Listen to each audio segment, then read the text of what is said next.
Assinalam-se este ano os 25 anos da inscrição da Floresta Laura Silva na lista do Património Mundial da Humanidade. Para assinalar a data, o diário falou com Henrique Costa Neves, o coordenador da candidatura, tentando perceber que desafios é que se levantaram na época e quais foram os principais obstáculos encontrados pela delegação portuguesa em Marrakech. Saiba mais na entrevista aqui no diário.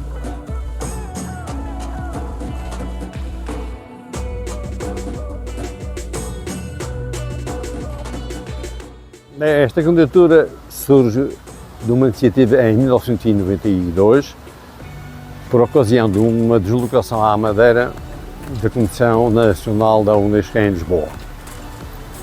Nessa altura mantivemos uma reunião de trabalho com o seu secretário de Agricultura e Pescas, que era o seu secretário das Ingamarcas.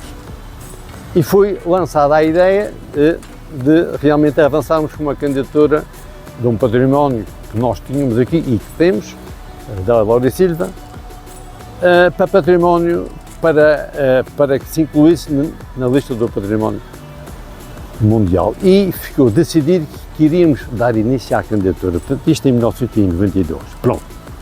E a decisão foi estabelecida.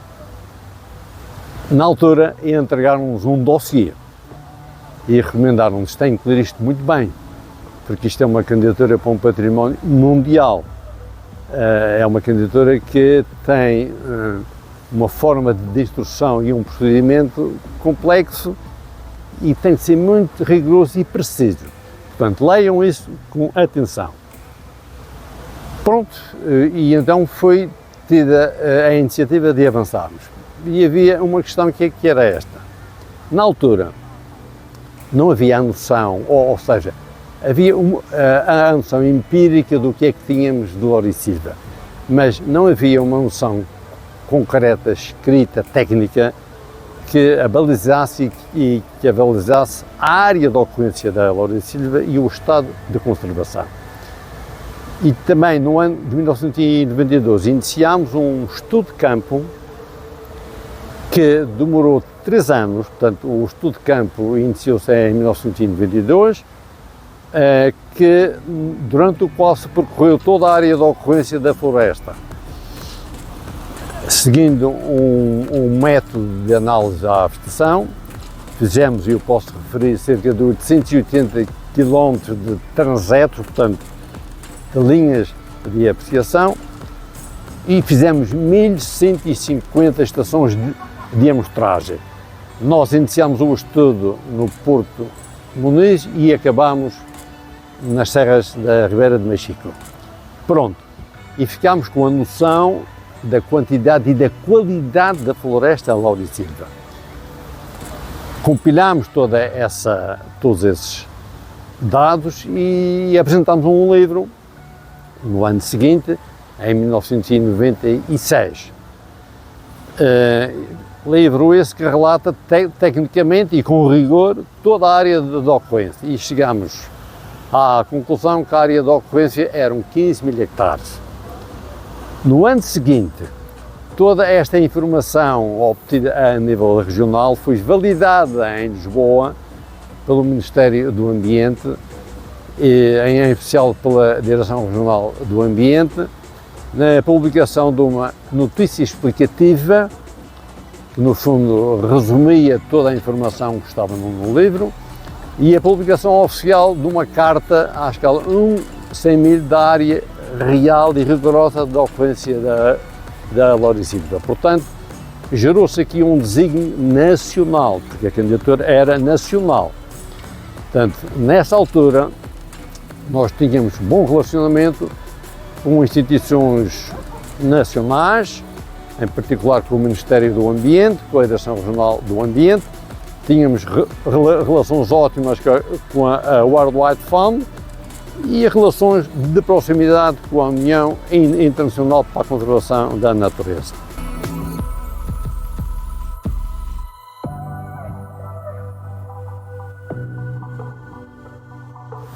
Se pela parte técnica, se pela parte estrutural, se na parte botânica não havia dúvidas em relação ao valor que a Laura Silva tinha e tem a nível mundial, o próprio parecer da União, da IUCN foi altamente claro, sim senhor, é uma floresta exuberante, é uma floresta única, é uma floresta... Mas em Marrakech houve uma questão que teve que ser resolvida, que teve que ser dirimida. Espanha, a Ilha de Gomera, com a Laura Silva da Ilha de Gomera já estava inscrita na lista do Património Mundial da Unesco há cerca de 12 anos. Não interessava à Espanha que aparecesse outra área, outra mancha de Laura Silva, 5 vezes maior do que a de Gomera, e que fosse considerada património, e que fosse inscrita no património, na lista do património. Portanto, a versão espanhola, a corrente espanhola, é que só nos apercebemos disto no início, quando chegámos a Marrakech.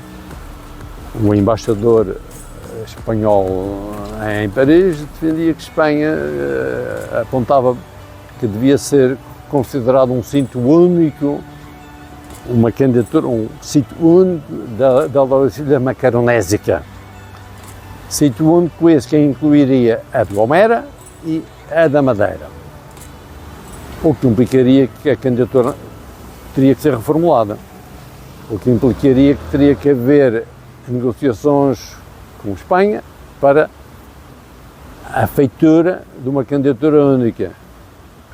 Nós aí percebemos que não íamos ter grandes hipóteses.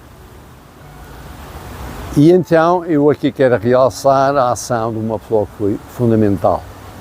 Na delegação de Portugal a Marrakech incluiu 3 pessoas importantes: o secretário regional, incluiu o embaixador de Portugal em Paris, Dr. Jorge Rito, e incluiu uma pessoa com um prestígio enorme, que é o arqueólogo Cláudio Torres, que na altura era presidente da ICOMOS em Lisboa. Nós explicámos em reuniões que tivemos com o embaixador espanhol que as Laurisilvas eram diferentes, estruturalmente diferentes, que a da Madeira tinha espécies que não ocorriam em Canárias, que a da Madeira tinha uma exuberância e um porte muito mais exuberante, muito mais úmida e 5 vezes mais extensa. Mas o embaixador espanhol disse: não, mas isto então é uma razão para que se faça um sítio único para a Macaronésia. Bom, gerou-se aqui uma certa apreensão e a ação do embaixador Jorge Rito, o seu homólogo espanhol, foi fundamental, porque no dia da votação, e isto só se decidiu no dia da votação, o embaixador espanhol levanta-se, sim senhor, concordava com a inclusão da floresta Laurisilva na lista do património mundial e que sugeria a geminação das 2 Laurisilvas. Portanto, esvaziou por completo a pressão que havia de uma candidatura única e a nossa floresta foi eleita Património Mundial. Portanto, isto foi, digamos, foram 3 dias duros e de uma incerteza que só no dia da votação é que se clarificou.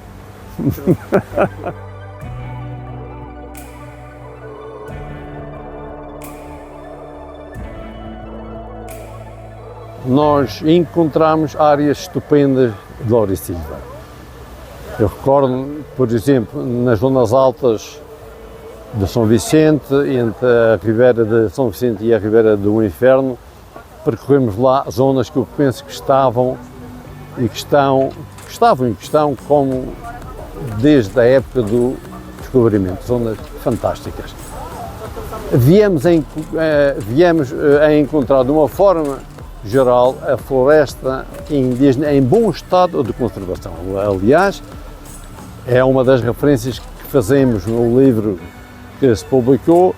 Grande parte da área de ocorrência da Laurisilva tinha classe A. Classe A era bom estado de conservação. Havia zonas mais degradadas, como é o caso das Serras Altas de São Jorge, na zona por baixo do Pico Ruivo, porque havia muita interação com cabras, etc, etc. Nós aí reparámos que não havia regeneração espontânea da laurisilva, existiam árvores antigas, velhas, etc. Mas, de uma forma geral, ficámos surpreendidos com a extensão e com o estado de conservação. E notámos que a laurisilva realmente tem uma grande capacidade de regeneração. Bom, passados estes anos todos, na sequência de uns incêndios que ocorreram, eu tive a oportunidade de verificar que a laurisilva da Ribeira do Testão desapareceu, a laurisilva da Ribeira da Cruz desapareceu 80%, e a informação que tenho é que a grande parte da laurisilva do Vale da Ribeira da Janela que veio a sofrer grandes depreciações. Portanto, é com pena, eu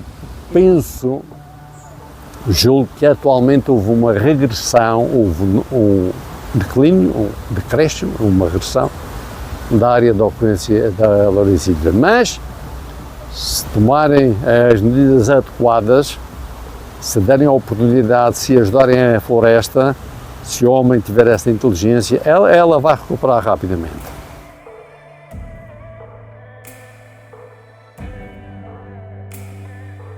Aliás, e uma das recomendações do estudo técnico que se realizou e que está expressa no livro é que deveria haver um controle rigoroso sobre a acedência, portanto, sobre o acesso a determinadas áreas de laurisilva. Já nessa altura, portanto, e o livro, como expliquei, foi publicitado, foi apresentado em 1996, já se preconizava aí o controle dos percursos pedonais. Hoje é uma coisa incomensurável. Eu não consigo ir às 25 fontes, é impossível ir, portanto, tem que se fazer alguma coisa, mas fazer mesmo com determinação, com arrojo, com audácia, porque a laurisilva é um património único à escala planetária. Não é só nossa, é única à escala planetária. E a laurisilva hoje enfrenta sérios riscos. Razão pela qual eu defendo que devia ser reativada a área do Parque Natural. Tem dois ecossistemas fundamentais e um dos ecossistemas é a laurisilva, que deveria ter uma gestão fora da ação florestal, devia ter uma gestão adequada, específica e exclusiva de conservação, e outro ecossistema que está em sério risco é a vegetação do maciço montanhoso, porque depois destes incêndios o que se verifica é uma expansão brutal das invasoras e que, se nada for feito, muitas espécies, muitas espécies endémicas de altitude vão extinguir-se. E uma espécie, quando se extingue, é para sempre.